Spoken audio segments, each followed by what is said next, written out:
Good afternoon. My name is Jennifer Schultz. I am the Senior Vice President of Marketing and Communications at OU Medicine, and we are back for another episode of Oklahoma Health News powered by OU Medicine. And I'm very excited today. I have one of our favorite guests for Oklahoma Health News, Dr. Dale Bratzler, our Chief Quality Officer for OU Medicine, faculty in the College of Public Health and the College of Medicine, along with now OU's Chief COVID Officer.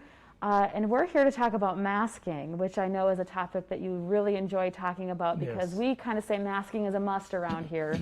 So thank you so much for coming today. Yeah, it's my pleasure. So I wanted to talk a little bit about this topic of masks. We've been really endorsing the use of masks for quite a while. We've been a universal masking campus since kind of early to mid-March. But it's becoming a topic in the public, and I'm just wondering if you could highlight for us a little bit why it's so important to mask. Yeah, so in Oklahoma right now, we're still seeing substantial community spread of the virus. So I highlighted this morning on the news that we've seen 5,000 new cases of COVID-19 that have been confirmed in Oklahoma in the last 7 days. It took us 2 months to get to 5,000 when this first started. So the growth of new cases is going way up. So the things that we're doing right now simply aren't stopping the community spread of COVID-19. So when you look at all of the interventions that are available, there's no vaccine, there's no medications that have been shown to prevent COVID-19. We're stuck with the public health measures that we know work, and we need to make sure that we're doing them universally. Physical distancing and wearing a mask. So there's a lot of different types of masks, and sometimes it's hard to kind of wade through it when you're reading about it and learning about it. So if I am just not a healthcare professional and I am going about my daily activities and my daily life in the community, what type of mask should I be wearing? Well, I think you have a number of options out there. The important thing is that there have been a number of studies now that show that it almost doesn't matter what type of mask you're wearing. We wear a mask to stop droplets from coming out of our mouth when we're speaking. Those droplets are what carry the virus that causes the infection. So there was a very elegant study from Florida Atlantic University that tested all sorts of different masks, like the typical surgical mask like I'm wearing, the cloth mask like you're wearing. They tested a bandana. And what they found was that most masks substantially reduce the number of droplets that come out of your mouth. The only one that did not perform very well was the bandana. But a simple cloth mask, a 2 or 3 layer cotton cloth mask that's made by community volunteers and others was very, very effective at stopping droplets from coming out of your mouth. So I think keep it simple. The other thing, I was at Walmart the other day to pick up some groceries, and they had piles of boxes of surgical type masks, the type that I'm wearing now. So there for a while they were very hard to find, but now they're readily available and you can buy them very inexpensively. Well, I also just want to add too, wearing a mask is different. It's something that we're not used to necessarily in Western countries.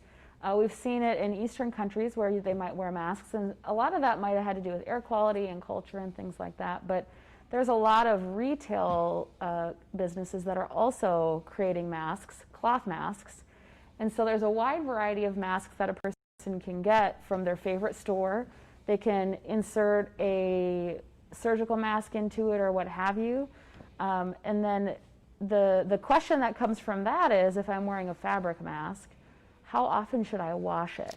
Yeah, of course, here in the healthcare center, we actually use lots of cloth masks, and we recommend that they be washed daily. I think for the general public, who's not in the face of patients like we are in healthcare, they don't get nearly the contamination. So we recommend that you wash them certainly anytime it's soiled, or at least once a week that you wash the mask. It turns out that the COVID-19 virus doesn't live on surfaces like cloth or cardboard very long. So I'm not terribly worried about contamination, but washing when it gets soiled and washing at a regular frequency I think is important. Here in the health center we wash them daily.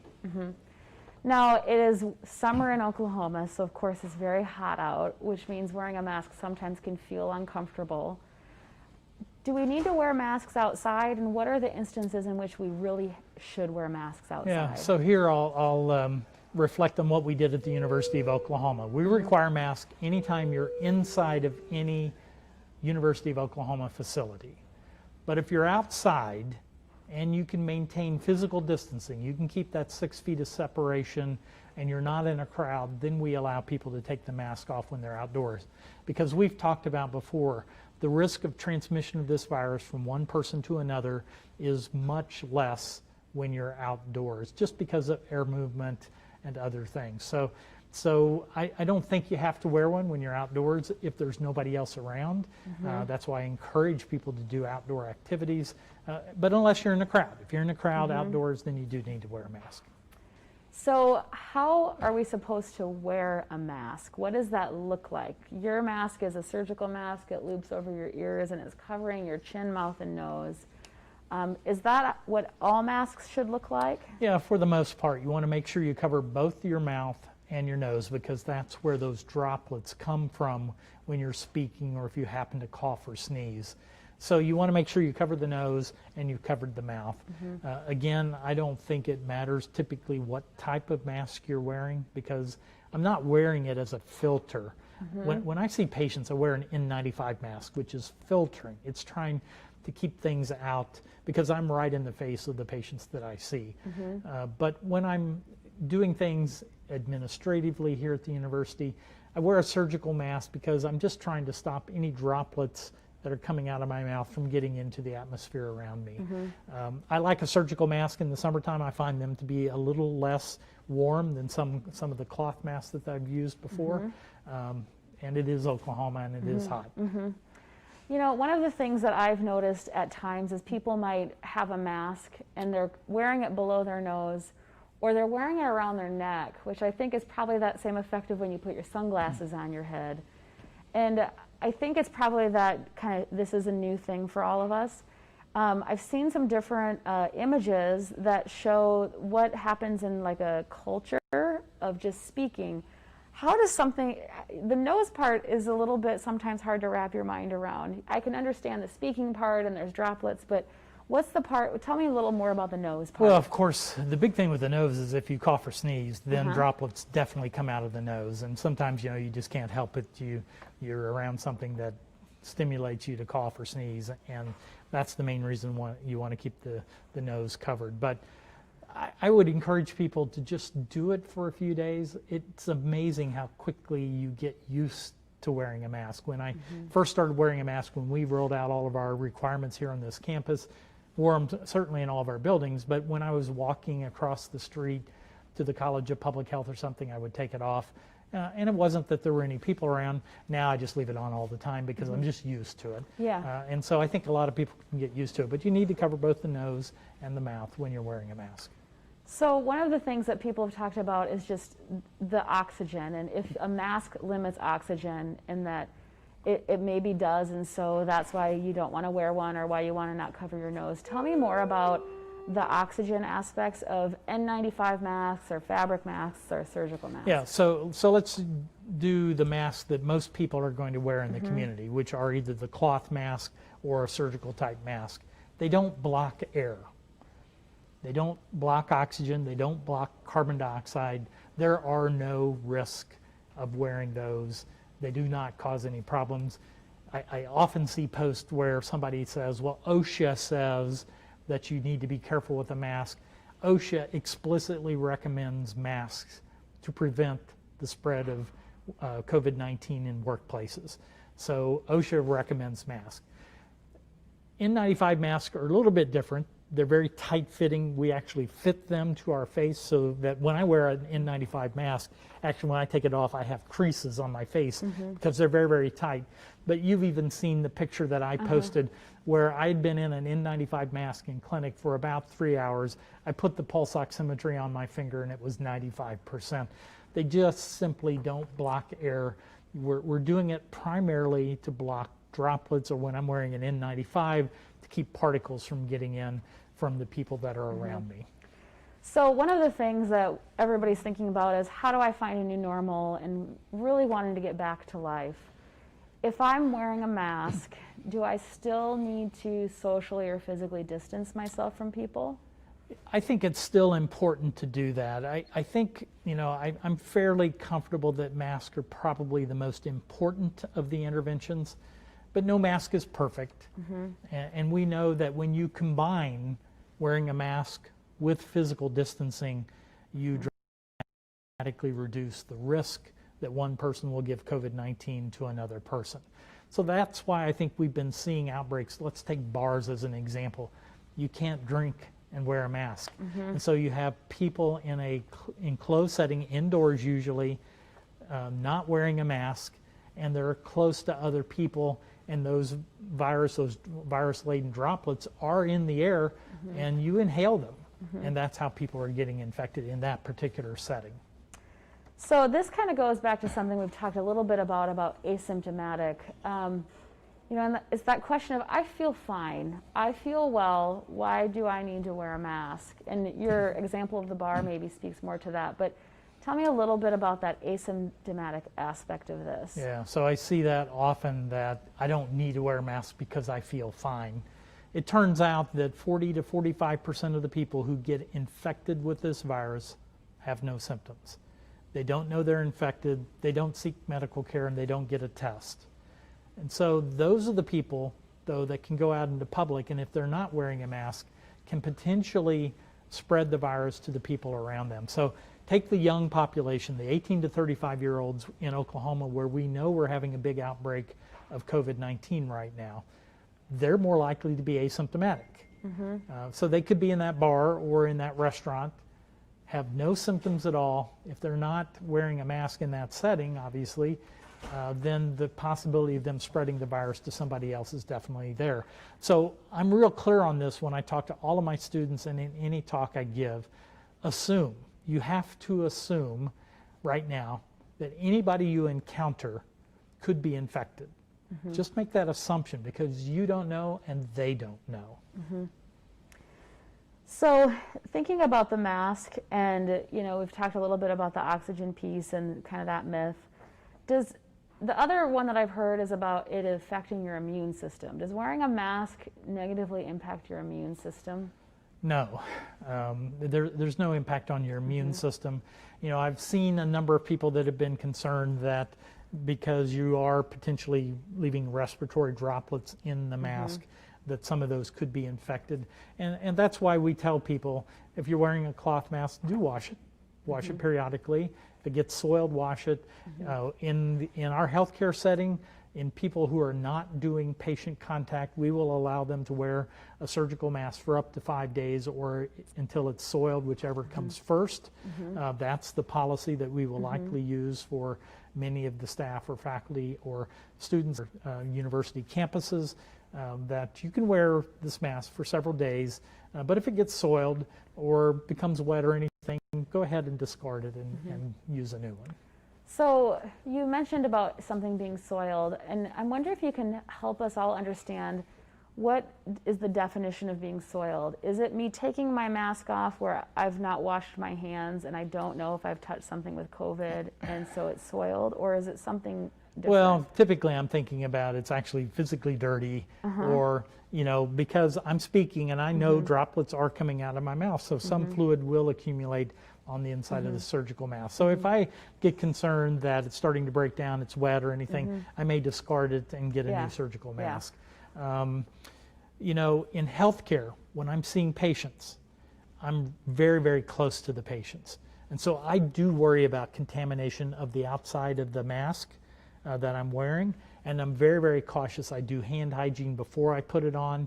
I do hand hygiene after I take it off. I take it off with the ear straps. I don't touch the front of the mask that I'm wearing.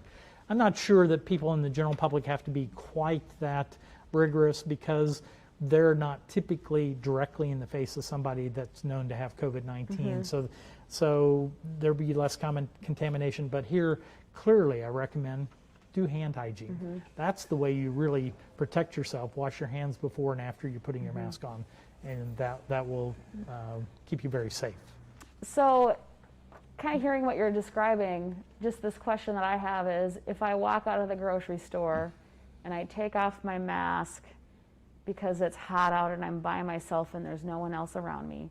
I shove it into a handbag.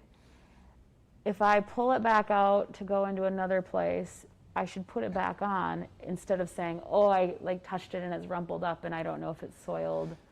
You're better off to wear the mask than to not. Is that a fair assumption? Yes, you're definitely better off to wear the mask than not to wear the mask. And again, if you can do hand hygiene, I actually carry little bitty bottles of hand sanitizer that I can use, which makes it really easy to do hand hygiene before and after.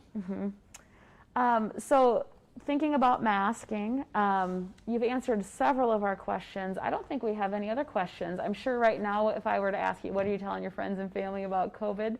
Masking would be an answer, but what are some other things that you're thinking about in telling your friends and family about COVID? Well, right now in Oklahoma today, we're right at about 700 new cases every single day in the state. So it's really spreading through the community right now. And so I really recommend people limit your activity, limit those, the Oklahoma City County Health Department published the areas of risk, the areas that you need to be concerned about. So going to restaurants, bars, daycare has become a new hot spot for Oklahoma County. Certainly any places of personal things like weddings, funerals, going to worship services. Again, it doesn't mean you can't do it, but those are the areas where the virus is transmitting from person to person, particularly because people let their guard down and forget to wear a mask. So the less you go out into public settings, the lower your risk. If you're going to support restaurants, which I highly encourage you to do carry out or use one of the delivery services until we get through this pandemic. I really want us to get this curve bent. Two different things I'll just mention. One, we talked to the students about if you want to have in-person classes, if we want to get back to what we used to do in college and places like that, we've got to bend the curve. We've got to slow down the spread of this virus, and that means taking personal responsibility like wearing a mask. If you want football, we definitely have to bend the curve because we're not going to risk a stadium full of people or a group of people when we see unmitigated growth of the virus. So we have no decisions are made about football or any other sports at this point, but we saw what the NBA did. They're playing in a bubble. They're playing in an area where they don't let the players go out and get contaminated. And they don't have fans around. So I just think, if we're going to get back to where we were before, we have to slow the spread of this virus. Wearing masks, physical distancing, hand hygiene are the things that'll help us do it until we get a vaccine. I just want to ask a follow-up question as my last question. So you mentioned the Department of Health publishing risk areas. I'm assuming that's coming from contact tracing. Yes. So that's not necessarily them saying, we believe from a research report these are high-risk areas. That is truly what the risk areas are in Oklahoma. Is that correct? That's correct. So in Oklahoma County today, there are about 200 new cases every single day. So they're doing contact tracing where they're actually calling those people and trying to learn from them where they got exposed at. And what they're finding, it's places where they're indoors around other people, like restaurants, bars, going to a funeral, wedding, and not wearing masks, doing those types of things where you get into an indoor setting with people around you. So it's based on real data from contact tracing of people who have gotten this virus. Okay, excellent. Well, always a pleasure to have you here.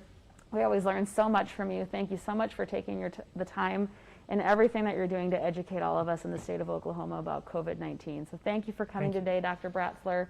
We're going to be back here next week with more topics for Oklahoma Health News. We always tailor these to things you're interested in. Send us a direct message, give us a comment in the comment section, and we will see you again really soon.